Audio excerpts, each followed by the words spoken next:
Тилекке каршы биздин өкмөттөгү адамдар көп убакта айткан сөздөрүн аткарбайт. Бул ошонун бири болуп эсептелип атат да.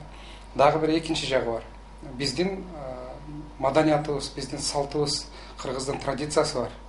Айылдан, алыстан келген адамды, аксакал адамдарды, кары аял кишилерди ошол алайдан бери жол тартып келген өкмөт башчынын кабыл албай коюшу бул биздин салтыбызды, биздин традициябызды сыйлабагандык болуп эсептелет.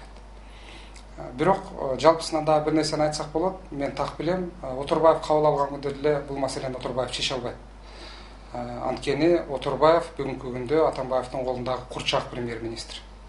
Бүгүн айтып атышат, Асылбек Жээнбеков кабыл алышы мүмкүн, же болбосо кабыл алат деп. Ал дагы эч нерсе чече албайт. Анткени ал дагы Атамбаевдин колундагы курчак жогорку кеңештин төрагасы. Отурбаев дагы, Жээнбеков дагы кабыл алабы, кабыл албайбы, андан эшектин тушоосу дагы чечилбейт.